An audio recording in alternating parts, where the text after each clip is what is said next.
आदरणीय अध्यक्ष महोदय,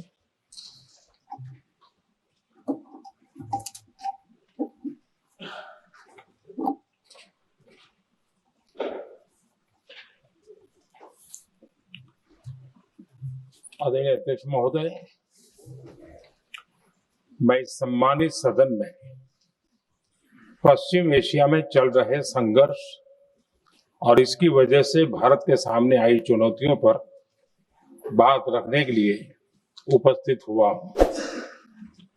इस समय पश्चिमी एशिया की हालत चिंताजनक है। बीते 2-3 हफ्तों में जयशंकर जी ने और हरदीप पुरी जी ने इस विषय पर सदन को जरूरी जानकारी दी है। अब इस संकट को 3 सप्ताह से ज्यादा हो रहा है। इसका पूरे विश्व की अर्थव्यवस्था पर, लोगों के जीवन पर बहुत ही विपरीत असर हो रहा है। इसलिए पूरी दुनिया इस संकट के जल्द से जल्द समाधान के लिए सभी पक्षों से आग्रह भी कर रही है। अध्यक्ष महोदय, भारत के सामने भी इस युद्ध ने अप्रत्याशित चुनौतियां खड़ी कर दी हैं।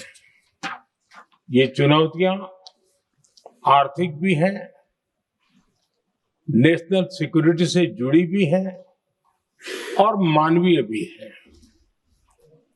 युद्धरत और युद्ध से प्रभावित देशों के साथ भारत के व्यापक व्यापारिक रिश्ते हैं। जिस क्षेत्र में युद्ध हो रहा है वो दुनिया के दूसरे देशों के साथ हमारे व्यापार का भी एक महत्वपूर्ण रास्ता है। विशेष रूप से कच्चे तेल और गैस की हमारी जरूरतों का एक बड़ा हिस्सा यही क्षेत्र पूरा करता है। हमारे लिए ये रीजन एक और कारण से भी अहम है। लगभग 1 करोड़ भारतीय खाड़ी देशों में रहते हैं और वहां काम करते हैं। वहां समंदर में जो कमर्शियल शिप चलते हैं उनमें भारतीय क्रू मेंबर्स की संख्या भी बहुत अधिक है। ऐसे अलग अलग कारणों के चलते भारत की चिंताएं स्वाभाविक रूप से अधिक है। इसलिए ये आवश्यक है कि भारत की संसद से इस संकट को लेकर एक मत और एकजुट आवाज दुनिया में जाए।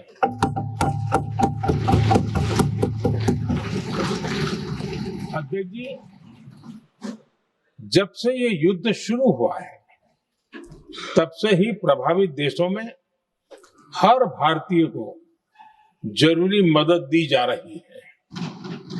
मैंने खुद पश्चिम एशिया के ज्यादातर देशों के राष्ट्राध्यक्षों के साथ 2 राउंड फोन पर बात की है।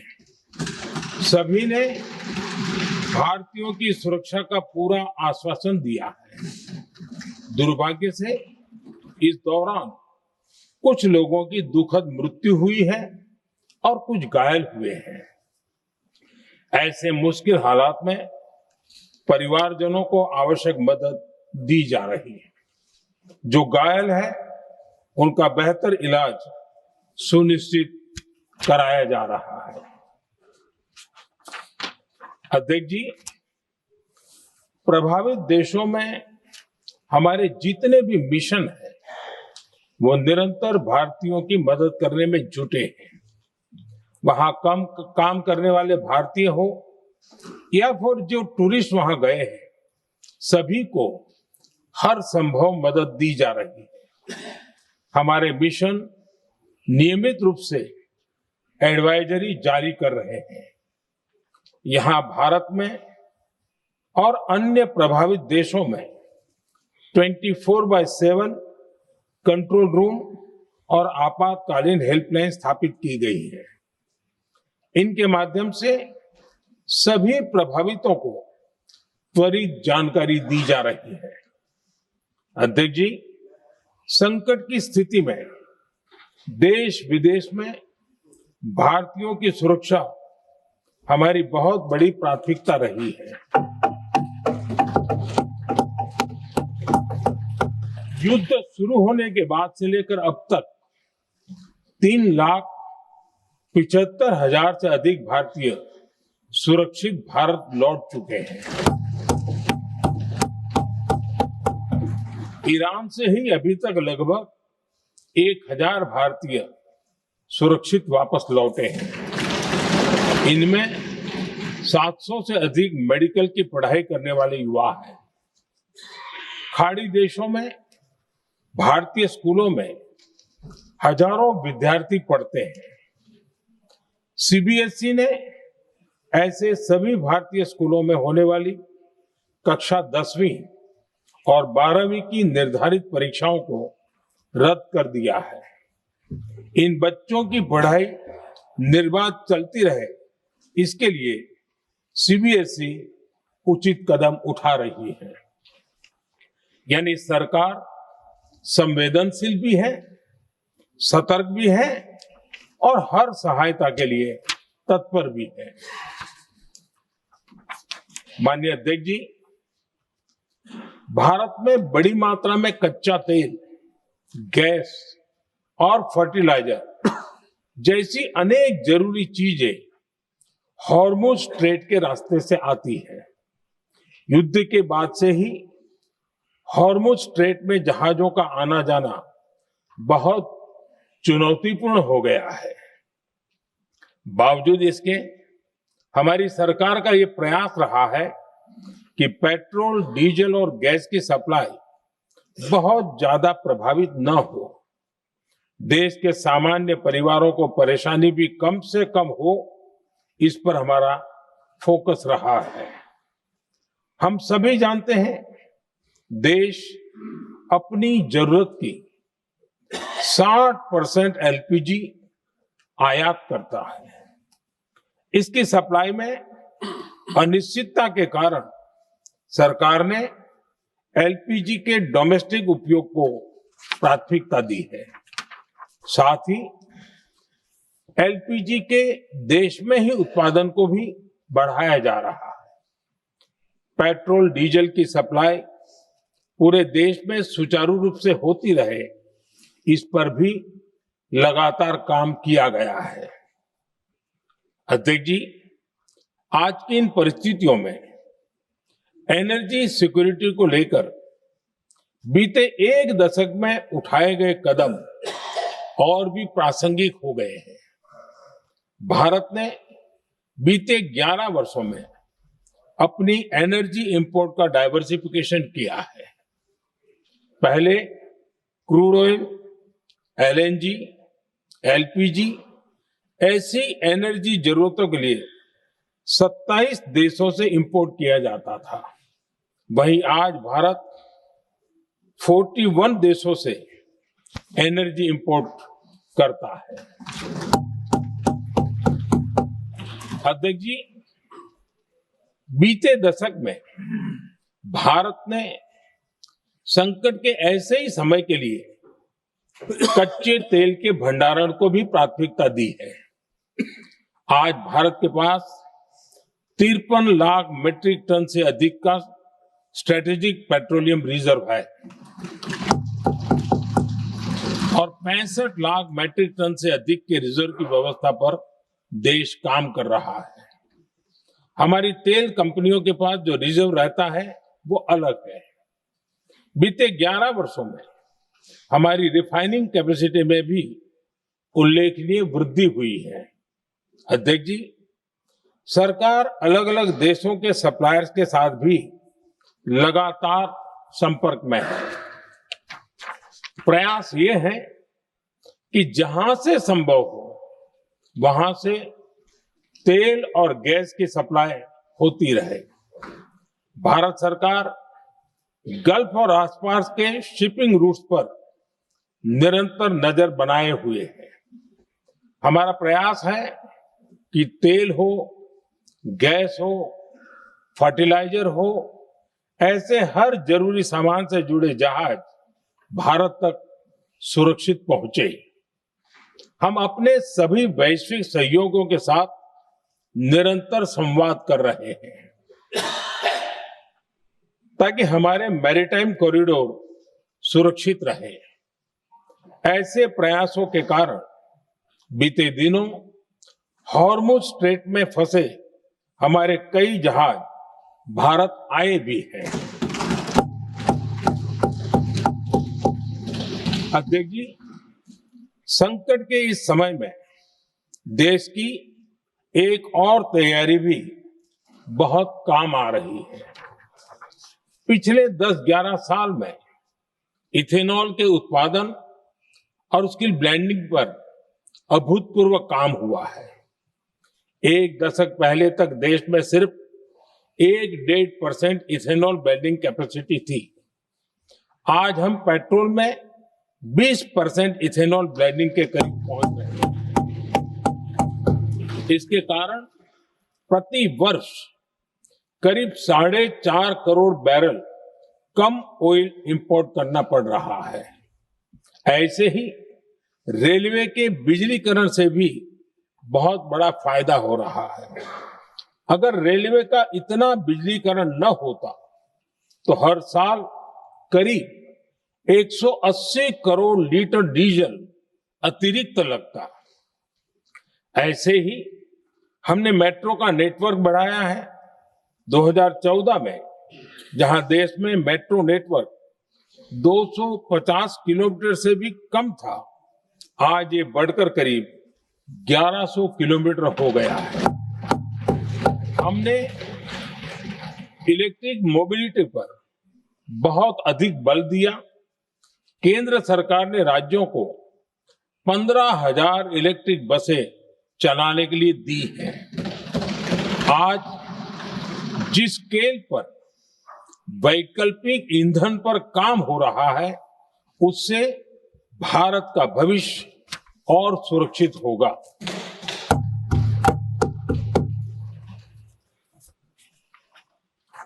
आदरणीय अध्यक्ष जी, हम जानते हैं कि एनर्जी आज इकोनॉमी की रीढ़ है और ग्लोबल एनर्जी नीड्स को पूरा करने वाला एक बड़ा सोर्स वेस्ट एशिया है। स्वाभाविक है कि दुनिया भर की अर्थव्यवस्था वर्तमान संकट से प्रभावित हो रही है और भारत पर इसका कम से कम दुष्प्रभाव हो, इसके लिए निरंतर प्रयास किए जा रहे हैं। सरकार इसके शॉर्ट टर्म, मीडियम टर्म और लॉन्ग टर्म ऐसे हर असर के लिए एक रणनीति के साथ काम कर रही है। आज भारत की इकोनॉमी के फंडामेंटल्स मजबूत है। इससे भी देश को बहुत मदद मिली है। हम हर सेक्टर के स्टेक होल्डर्स के साथ चर्चा कर रहे हैं। जहां भी जरूरत है उस सेक्टर को आवश्यक सपोर्ट दिया जा रहा है। भारत सरकार ने एक इंटर मिनिस्ट्रियल ग्रुप भी बनाया है। ये ग्रुप हर रोज मिलता है और हमारे इंपोर्ट एक्सपोर्ट में आने वाली हर दिक्कत का आकलन करता है और ये ग्रुप आवश्यक समाधान पर भी निरंतर काम करता है। मुझे पूरा भरोसा है कि सरकार और इंडस्ट्री के साझा प्रयासों से हम परिस्थितियों का बेहतर सामना कर पाएंगे। माननीय अध्यक्ष जी, एक बड़ा सवाल ये है कि युद्ध का खेती पर क्या प्रभाव होगा। देश के किसानों ने हमारे अन्न के भंडार भर रखे हैं, इसलिए भारत के पास पर्याप्त खाद्यान्न है। हमारा ये भी प्रयास है कि खरीफ सीजन की ठीक से बुआई हो सके। सरकार ने बीते सालों में आपात स्थिति से निपटने के लिए खाद की पर्याप्त व्यवस्था भी की है। अतीत में भी हमारी सरकार ने दुनिया के संकटों का बोझ किसानों पर नहीं पड़ने दिया था। कोरोना और उस समय के उद्योग के दौरान उस समय भी ग्लोबल सप्लाई चेन में डिस्टरप्शन आ गई थी। दुनिया के बाजार में यूरिया की एक बोरी 3,000 रुपये तक पहुंच गई, लेकिन भारत के किसानों को वही बोरी 300 रुपये से भी कम कीमत पर उपलब्ध कराई गई। अध्यक्ष जी, देश के किसानों को इस प्रकार के संकटों से बचाने के लिए भी बीते वर्षों में अनेक कदम उठाए गए हैं। पिछले एक दशक में देश में 6 यूरिया प्लांट शुरू किए गए हैं। इससे सालाना 76 लाख मैट्रिक टन से अधिक की यूरिया प्रोडक्शन कैपेसिटी जुड़ी है। इस दौरान डीएपी और एनपीकेएस जैसी खाद का घरेलू उत्पादन भी करीब 50 लाख मैट्रिक टन बढ़ाया गया है। इतना ही नहीं, तेल और गैस की तरह खाद के आयात को भी डाइवर्सिफाई किया गया है। ऐसे ही डीएपी और एनपीके के आयात के लिए भी हमने अपने विकल्पों को विस्तार किया है।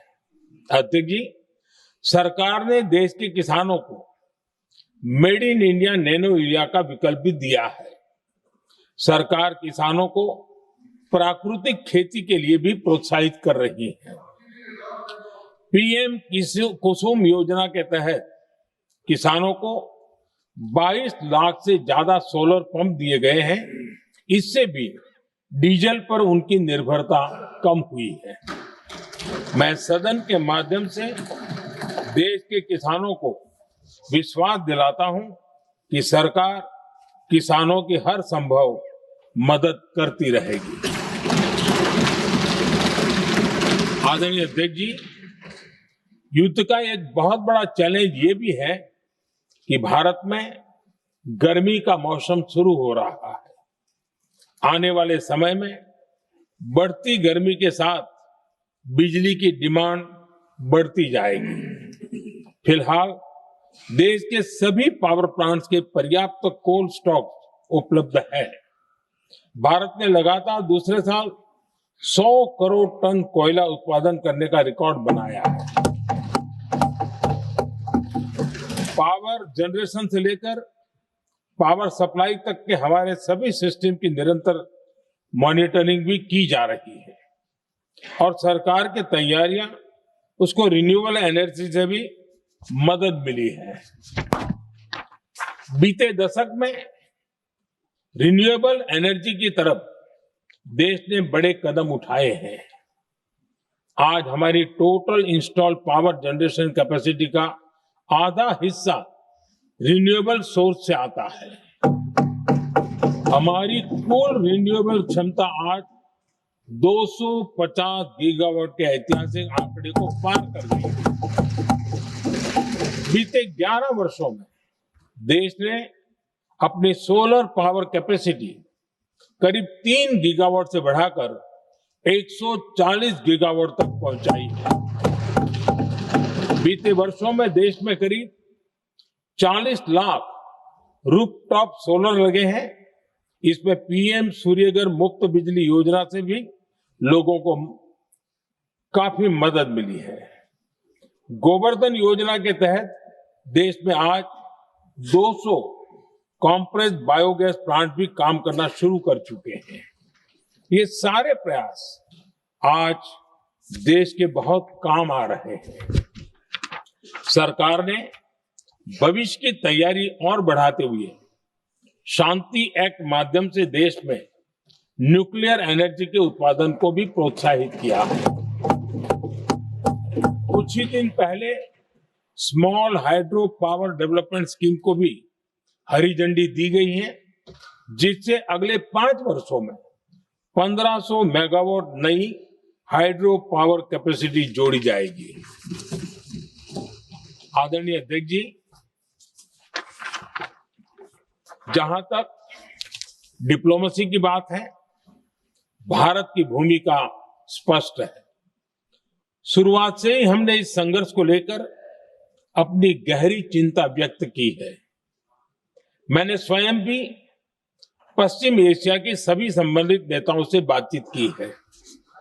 मैंने सभी से तनाव को कम करने और इस संघर्ष को खत्म करने का आग्रह किया है। भारत ने नागरिकों, एनर्जी और ट्रांसपोर्ट से जुड़े इंफ्रास्ट्रक्चर पर हमलों का विरोध किया है। कमर्शियल जहाजों पर हमला और हॉर्मुज स्ट्रेट जैसे अंतर्राष्ट्रीय जलमार्ग में रुकावट अस्वीकार्य है।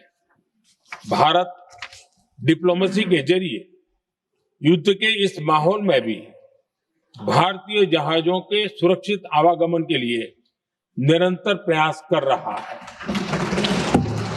अध्यक्ष महोदय, भारत हमेशा से ही मानवता के हित में और शांति के पक्ष में अपनी आवाज उठाता रहा है।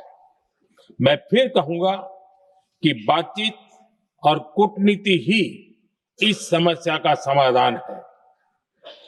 हमारे हर प्रयास तनाव को कम करने, इस संघर्ष को समाप्त करने के लिए है।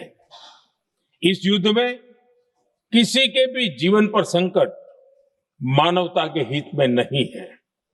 इसलिए भारत का प्रयास सभी पक्षों को जल्द से जल्द शांतिपूर्ण समाधान के लिए प्रोत्साहित करने का है। अध्यक्ष जी, जब ऐसे संकट आते हैं तो कुछ तत्व इसका गलत फायदा उठाने की कोशिश भी करते हैं। इसलिए कानून व्यवस्था सुनिश्चित करने वाली सभी एजेंसियों को अलर्ट पर रखा गया है।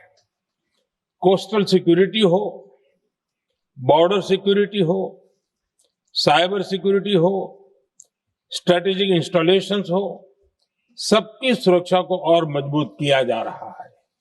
अध्यक्ष जी, इस युद्ध के कारण दुनिया में जो कठिन हालात बने हैं, उनका प्रभाव लंबे समय तक बने रहने की आशंका है।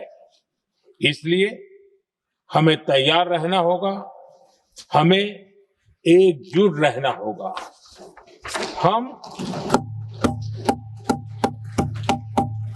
हम कोरोना के समय भी एकजुटता से ऐसी चुनौतियों का सामना कर चुके हैं। अब हमें फिर से उसी तरह तैयार रहने की आवश्यकता है। धीरज के साथ, संयम के साथ, शांत मन से हमें हर चुनौती का मुकाबला करना है और यही हमारी पहचान है, यही हमारी ताकत है। और हाँ, हमें बहुत सावधान और सतर्क भी रहना है। हालात का फायदा उठाने वाले झूठ फैलाने का प्रयास करेंगे, ऐसे लोगों की कोशिशों को सफल नहीं होने देना है। मैं देश की सभी राज्य सरकारों से भी इस सदन के माध्यम से आग्रह करूंगा, ऐसे समय में कालाबाजारी करने वाले, जमाखोरी करने वाले एक्टिव हो जाते हैं। इसके लिए कड़ी मॉनिटरिंग जरूरी है। जहां से भी ऐसी शिकायतें आती हैं, वहां त्वरित कार्रवाई होनी चाहिए। देश की हर सरकार और देश का हर नागरिक जब मिलकर चलेंगे तो हम हर चुनौती को चुनौती दे सकते हैं। इसी आग्रह के साथ मैं अपना वक्तव्य समाप्त करता हूं। बहुत बहुत धन्यवाद। माननीय सदस्यगण, जिन्हें आज अपना नियम 3C से उनके अधीन मामले उठाने हैं, वो व्यक्तिगत रूप से सभा पटल पर अपना प्रस्तुत पटल पर रख सकते हैं। ಲೇಟೆಸ್ಟ್ ಹಾಗೂ ಇಂಟ್ರೆಸ್ಟಿಂಗ್ ಸುದ್ದಿಗಳಿಗಾಗಿ ಬಾಸ್ ಟಿವಿ ಕನ್ನಡ ಚಾನೆಲ್ನ ಸಬ್ಸ್ಕ್ರೈಬ್ ಮಾಡಿ, ಹಾಗೆಯೇ ಬೆಲ್ ಐಕಾನ್ ಪ್ರೆಸ್ ಮಾಡಿ. ಇದರ ಜೊತೆಗೆ ಫೇಸ್ಬುಕ್, ಇನ್ಸ್ಟಾಗ್ರಾಮ್, ಎಕ್ಸ್ ನಲ್ಲೂ ಮಿಸ್ ಮಾಡದೆ ಫಾಲೋ ಮಾಡಿ.